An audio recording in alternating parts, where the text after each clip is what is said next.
Malcolm X was dead, as were John, Bobby Kennedy, and Martin Luther King. The idealistic spirit of camaraderie with my fighter pilot team members was strained, knowing that for many of them, they never related nor comprehended why the slain icons were such heroes to Black Americans.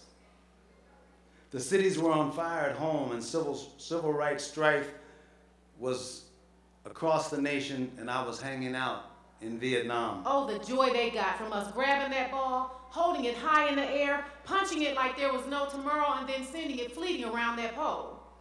There was nothing she couldn't do.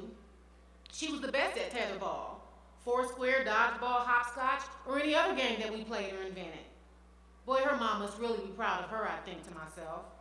She triumphed over all her fifth grade counterparts without even breaking a sweat, and her clothes got not one speck of dirt on them. I always wondered if she had to take her clothes off when she came home from school. Our minds are somewhat like sponges, and our lives are similar to a piece of paper. We soak up any and everything we come in contact with, whether visually or something we hear. Each time someone crosses our path, a mark is left upon us. If you spend more than you have, then you're never going to get wealthy because you're going to always owe somebody, right? And the favorite saying that we have is that if you don't mind your money, someone else will. And then they will control your future. Grant me the fortitude to do your divine work. Grant me your divine inspiration to sing a song of healing from the depths of my very soul.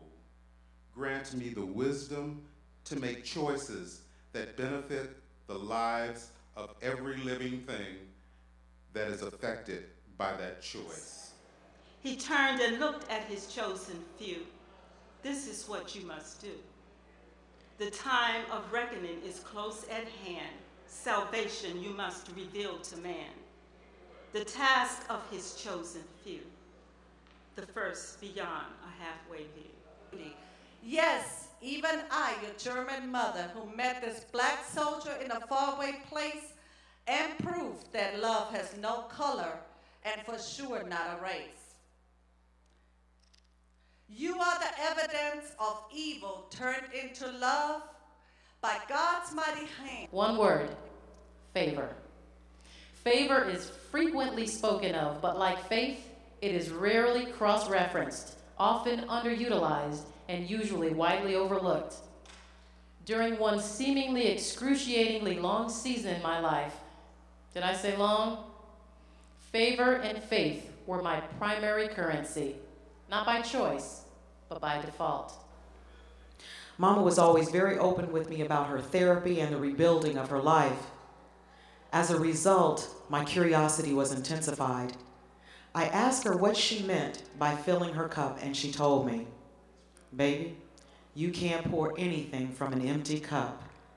And what we pour out is in direct proportion to what we pour in." 4. When I said I got knocked over, think about this.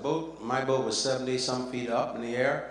It weighed 21,000 pounds. Of that 21,000 pounds, probably 4,000 of that was lead on the bottom of the boat. Boat leans over, wind stops, boat comes back up. Too much wind, wham, it goes over on the side. I got knocked down twice.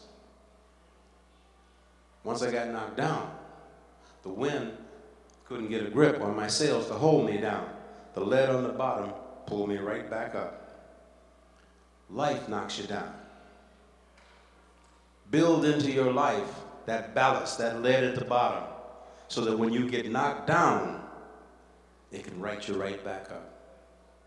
You can do it through faith, through education, through family support, but build it strong.